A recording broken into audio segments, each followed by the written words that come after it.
Good morning students, how are you? Today we are taking our ongoing content of the political science and this chapter is related about the social justice. Social justice which we have clear that is based on the equality. So in this content we are taking how the person who deprived from the basic needs of the society, how do they survive in our society.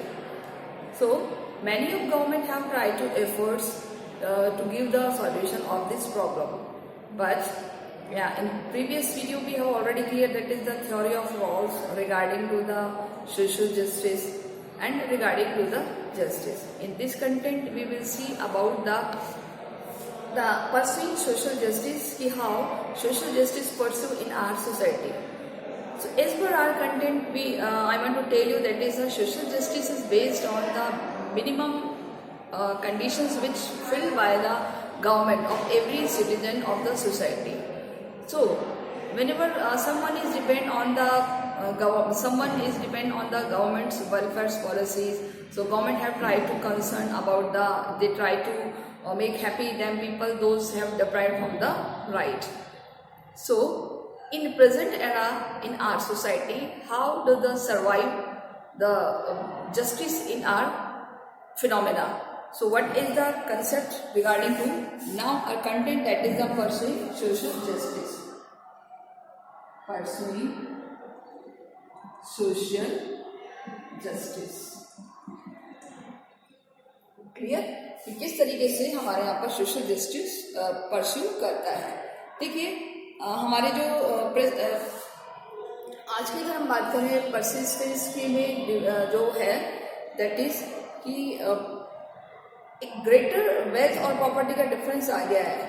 The ownership who are the excluded the deprived the social justice lacking they are not merely but in a society would be consider unjust between the rich and poor are so great they be living in the different world. So अगर हम बात करें the different between rich and poor, यानी कि अगर rich और poor में किसी भी तरह का डिफरेंट है तो वहां पर सोशल जस्टिस परस्यू नहीं कर रहा, यानी कि वहां पर वो सोशल जस्टिस नहीं है.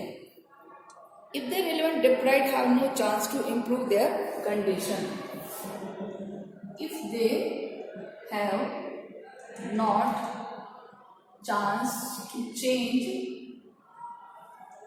their condition, यानी कि वो अपनी कंडीशन को बेटर नहीं कर पा रहे तो भी हम कह सकते हैं वहां पर परस्यू नहीं हो रहा.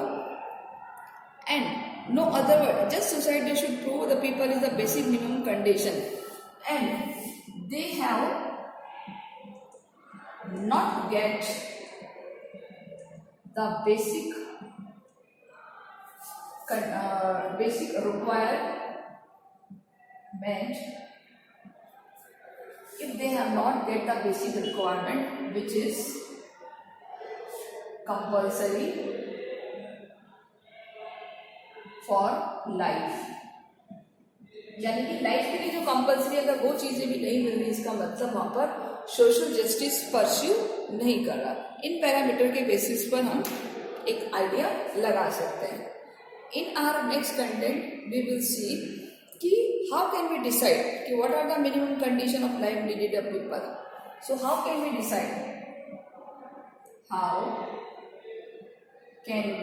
डिसाइड क्या डिसाइड करेंगे हम कि what are the minimum condition, what are the minimum condition of life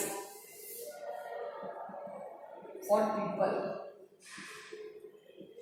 कि लोगों के लिए मिनिमम कंडीशन क्या है. तो यहाँ जो हमारा व्यू है वो अकॉर्डिंग टू WHO है. किसके अकॉर्डिंग है? WHO यानी कि वर्ल्ड हेल्थ ऑर्गेनाइजेशन, विश्व स्वास्थ्य संगठन, जिसने बताया है कि किसी व्यक्ति की जो बेसिक नीड है उसको कैसे ऑर्गेनाइज किया जाए, उसको कैसे आइडेंटिफाई किया जाए। So how can we decide, यानी हम उसको कैसे डिसाइड कर सकते हैं। सो ये एक इंटरनेशनल और ऑर्गेनाइजेशन है। क्या है ये? It is an international organisation, एक अंतरराष्ट्रीय संगठन है जिसका नाम है WHO। और इस WHO ने कुछ नीड और रिकमेंड की है, कुछ डिसाइड किया है कि किसी पर्सन की बेसिक मिनिमम रिक्वायरमेंट क्या हो सकती है। सो हम सभी जानते हैं कि that is needed are remain healthy housing. सबसे पहला है हेल्थ, हाउस, हम शॉर्ट में कर रहे हैं इसको। अब आपको यहाँ पर कैसे करना है, आपको इसको पॉइंट्स में लिखना है कि every person have to minimum facility of health. हर व्यक्ति के पास कम से कम सुविधाएं तो स्वास्थ्य की होनी चाहिए ताकि वो अपना एक हेल्थ मेंटेन करके रख सके। हाउस, उसके पास अपना एक घर होना चाहिए जिसमें वो फैमिली के साथ रह सके। इसके अलावा है supply of clean drinking water, clean drinking water, पीने के लिए साफ और शुद्ध पानी होना चाहिए। Education,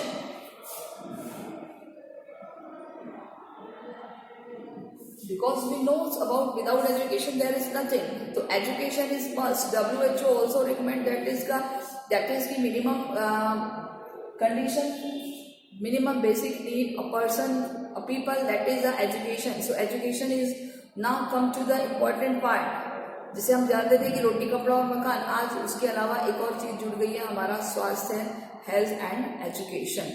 so you know WHO also recommended the education कि there should be a minimum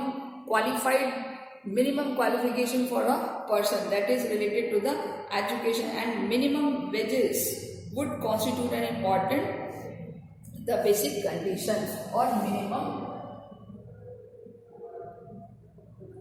wages। कम से कम उसको इतना तो वेतनमान मिले, इतनी सैलरी तो मिले जिससे वो अपना काम कर सके। So these are the basic requirement, basic conditions which person require, यानी कि किसी भी पीपल को ये रिक्वायर होती है। Providing people for their basic needs considered to be the one responsibility in democratic government. और ये सब किसकी रिस्पॉन्सिबिलिटी होती है?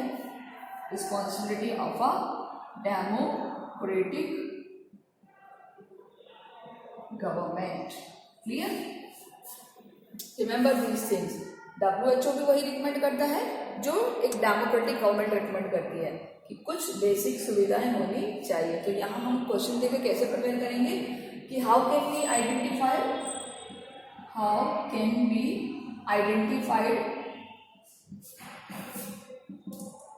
परस्यूइंग द सोशल जस्टिस, की सोशल जस्टिस वहां पर परस्यू हो रहा है, तो इसमें हम कहेंगे कि वहां पर एक डिफरेंस है बिटवीन रिच एंड पुअर का, रिच एंड पुअर का डिफरेंस हो रहा है। If they have not chance to change their condition, कि उनके पास अपनी कंडीशन को चेंज करने के लिए कोई चांस ही नहीं है, गवर्नमेंट कुछ कर ही नहीं रही है। If they have not get the basic requirements, उनकी बेसिक रिक्वायरमेंट्स को फुलफिल नहीं किया जा रहा, इट मीन्स वहां पर सोशल जस्टिस परस्यू नहीं है। परस्यू मतलब उसका फॉलो नहीं हो रहा। Okay students, very easy question. So आपको ये शॉर्ट में करना है। आफ्टर दैट WHO ने क्या रिकमेंड किया है कि how they will decide the minimum condition of a person. So what is the condition which is required by the WHO? That is the health, house, drinking water, education और minimum wages. कि वो सारी चीजें जो एक democratic government provide कराती है, these are provided by the government for the person of society.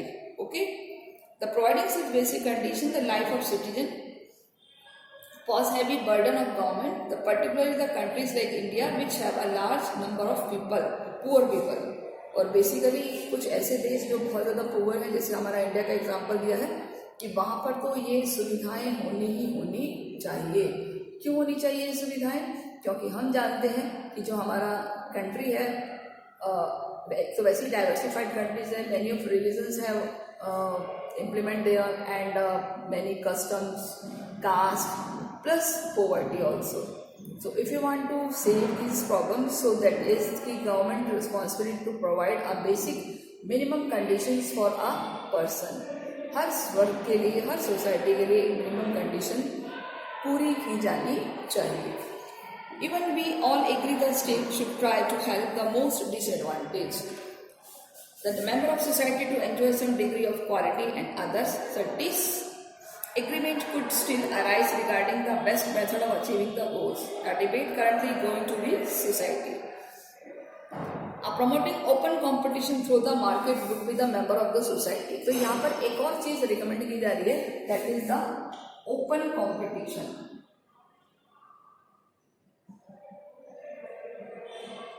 Open competition मतलब खुली प्रतियोगिता.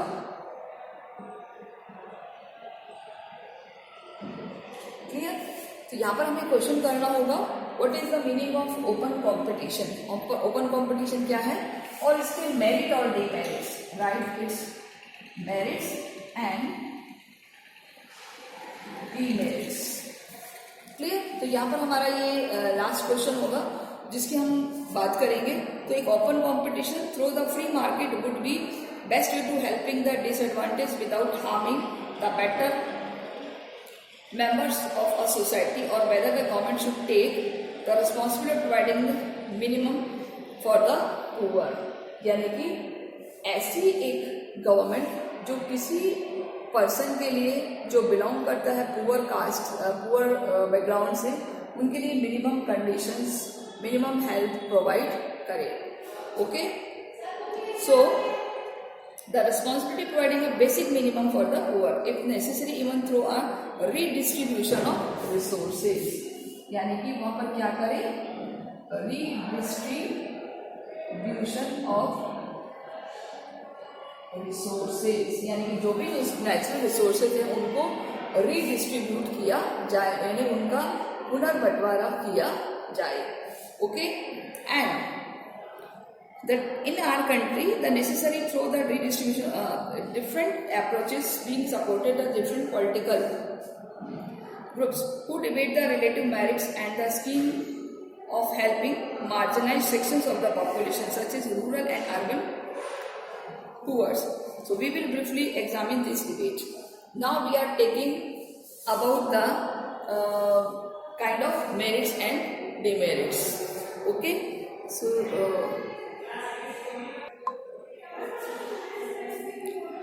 so now we are starting the free market versus state intervention.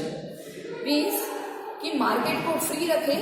Free market means कि जो गवर्नमेंट है उसके ऊपर कोई कंट्रोल होना चाहिए, या स्टेट का इंटरवेंशन, उसके ऊपर इंटरवेंशन होना चाहिए. तो यहाँ ये दो पॉलिसीज हैं, फ्री मार्केट या स्टेट इंटरवेंशन. क्लियर? तो ये टू पार्ट्स अलग अलग हैं. इंटरवेंशन का मतलब होता है कि गवर्नमेंट को फ्री कर देना चाहिए विदाउट और विद, कि सरकार को इसमें हस्तक्षेप करना चाहिए या नहीं करना चाहिए. So these policies are related to the merits and demerits of about the just like the competition. Clear? So support the free market, maintain the far as possible. So individuals should be free on property, enter to the context. The argument regarding the prices, wages and profits, they should be free to compete with each other to gain greatest amount of benefit. This is a simple description of free market. So यहाँ पर हम question prepare करेंगे. The meaning of free market.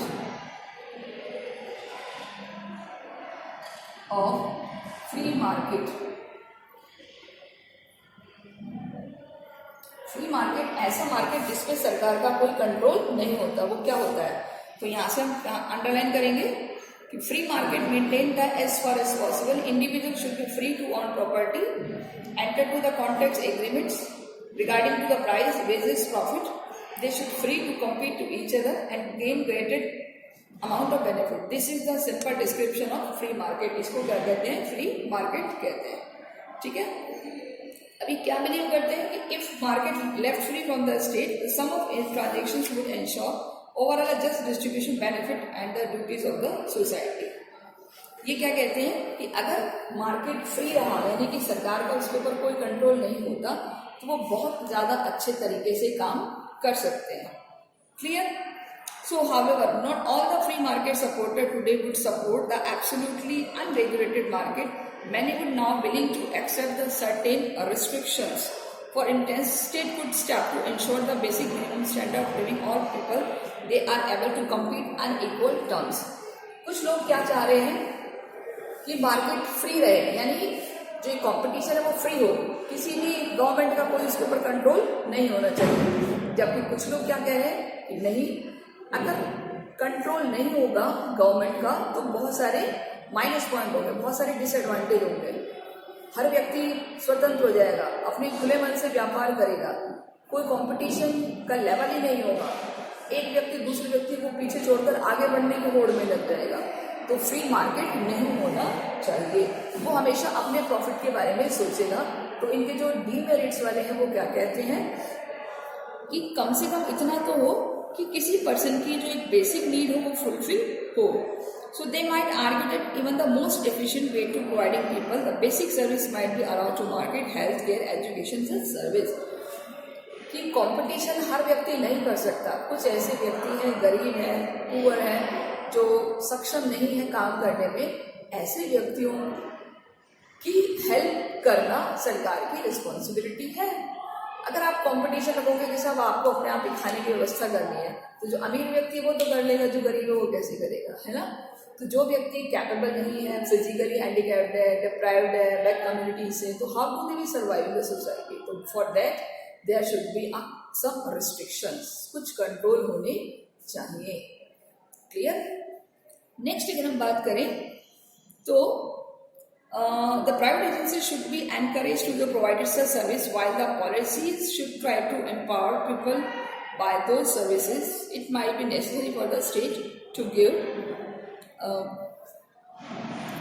यानी कि इस तरह की जो सर्विसेज है जो एक सोसाइटी के थ्रू दी जा रही है, कभी कभी ये पूरी तरह वेल विशर्ड नहीं होती, तो हमें उसमें ज़्यादा से ज़्यादा ऐसा कॉन्टेक्ट करना चाहिए कि वो हर व्यक्ति के लिए वेलफेयर्स वाली स्कीम्स हों। ओके, एक और आर्ग्यूमेंट है the favour of one of the argument put forward in the favour of market distribution that give more choice. There is no doubt the market system give us more choices as consumer, so we can choose rice we eat, school we go, provide that we needs to pay for them. But regarding the basic goods and service, import availability of good quality good and service at a cost people can afford. यानी कि हर व्यक्ति की एक चाहत होती है कि उसे एक अच्छा चीज मिले, एक अच्छा बेनिफिट मिले, चाहे वो कोई प्रोडक्ट परचेज कर रहा हो, चाहे वो कोई फैसिलिटीज को अवेल कर रहा हो। So all the centers they want to the best, but what is, so every moment they have not get to the best, because some products have the very high price which is not affordable for everyone. So what should in this condition, the condition is the minimum standard of rate, it should be decided by the government.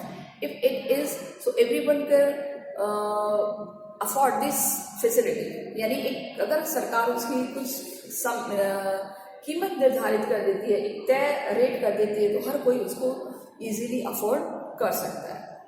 Okay, तो ये कुछ यहाँ पर भी एक free market के साथ एक कॉम्पिटिशन्स की बात करी है कि अगर फ्री मार्केट होगा तो कॉम्पिटिशन होगा, लोगों के पास चॉइस होगी, बट चॉइस होगी लेकिन वो उतना ज़्यादा फ्री नहीं होंगे जितना मार्केट में उनको हाई प्राइस पे करने पड़ेंगे।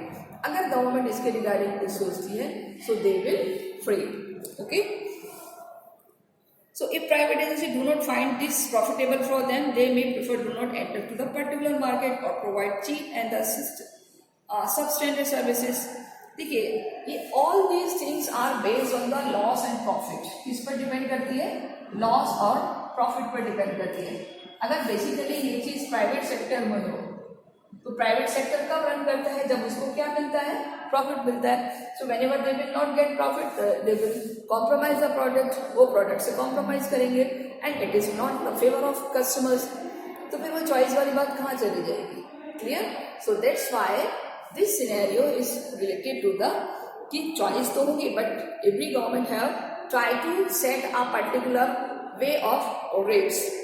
Another argument here the difference of the free market and the private enterprises, that is quality of service. They provided often superior, they provided government institution, but the cost of such services may put them out of reach of poor. The private business tends to be the business would be most profitable, and hence free market eventually tend to walk interest both of strong, the healthy and powerful. जैसा आपको मैंने बताया अभी कि अगर एक competition create होता है तो वो किसके लिए बेनिफिशियल होगा? वो रिच पर्सन्स के लिए ज़्यादा बेनिफिशियल होगा, नॉट फॉर पुअर. वाई? क्योंकि उसकी जो प्राइस होगी वो बहुत ज़्यादा हाई होगी और उस प्राइस के तहत क्या होगा कि वो उसको अफोर्ड नहीं कर पाएगा. उसकी जो वैल्यू है वो बहुत ज़्यादा बढ़ जाएगी, यानी उसकी जो कॉस्ट है वो बहुत बढ़ जाएगी और every person can not afford this cost. Okay. Now the result may be deny, the result may be the gain rather than the extent. बढ़ने के बजाय घट जाएगा result. The opportunity for those who was relatively weak and the disadvantage. Clear?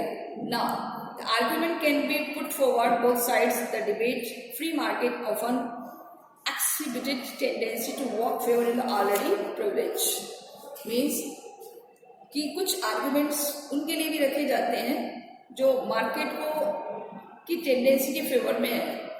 This is why the many argue the ensure social justice state should start to see the basic facilities made available to the member of a society. कि हर state को एक basic needs जो होती हैं person की, इसको fulfil करने के लिए काम करना चाहिए. देखिए वैसे हमारा टॉपिक बहुत ईजी है बट थोड़ा सा थ्योरेटिकल है, बट ट्राई कि हम इसकी कोशिश करेंगे किस तरीके से हम इसको समझ सकें. Simple one thing is followed here, that is कि if you want work for the society, if you are a democratic government, so it is your responsibility to maintain equal just distribution of resources among the citizen. Not eventually 100% equal, but we can maintain the system. यानी हमें एक system को maintain करना होगा, तभी हमारी society में एक जो जस्टिस जैसा थिंग्स है वो डेवलप हो पाएगा.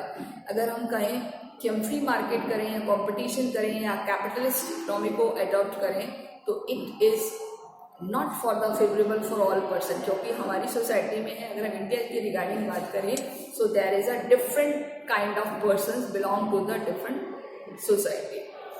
तो इस तरह के लोगों के लिए जो कि अलग अलग वेल्थ पर्सन से बिलोंग करते हैं उनके लिए फेवरेबल नहीं होगा. सो इट इज थ्योरेटिकल पॉइंट. आपको यहाँ पर जो 2-3 क्वेश्चन बताए हैं सिर्फ वो करने हैं. First of all, how can we identify the pursue of social justice, कि सोशल जस्टिस कैसे परस्यू होता है वो हम कैसे फाइंड आउट करें. WHO ने क्या रिकमेंडेशन किया है बेसिक नीड्स के रिगार्डिंग, क्या क्या होनी चाहिए. इसके अलावा फ्री मार्केट क्या होता है, ठीक है. ओपन कंपटीशन क्या होता है. Open market in the sense कि competition is open for all the section of society, that is the open competition. Okay. Free market is related to the trade, कि जहाँ पर हर पर्सन को अपने अपने ट्रेड के लिए, बेनिफिट्स के लिए, प्रॉफिट के लिए काम करना पड़ता है. Okay. And last we will discuss about the merit and demerits of the free trade system. So आप इस पैराग्राफ में से कुछ इंपॉर्टेंट जो एस्पेक्ट्स अभी आपको मैंने डिस्क्राइब करे वो आप बना सकते हैं. आप एक बार वीडियो को बहुत ध्यान से सुनिए, समझिए, चैप्टर की रीडिंग लगाइए, then you can identify very easily the merits and demerits of the free market. So I think यहाँ पर हमारा कंटेंट ओवर होता है कि देखिए डेमोक्रेटिक सोसाइटी में भी एक disagreement about the issue of distribution justice is inevitable and even healthy because they force you to the examine different points view the rationally depend on the on views. The politics is not about the negotiation and the disagreement through the debate. Means कि just like they point which they are not justiciable for the society. उनको कहीं ना कहीं हमारी जो government है उसको adjust करना आना चाहिए, तभी हमारी सोसाइटी में एक जस्टिसफुल एनवायरनमेंट क्रिएट हो सकता है. सो आई होप स्टूडेंट्स आपको अच्छा लगा होगा टॉपिक. बहुत इजी टॉपिक है, कोई इसमें ऐसी प्रॉब्लम नहीं है. थ्योरेटिकल पॉइंट ऑफ व्यू का हमारा ये जो कंटेंट है आज इसको पढ़िए. कल इसके एंड ऑफ जो चैप्टर के क्वेश्चन है उसके बारे में हम डिस्कस करेंगे. Okay students, till then take care, good bye.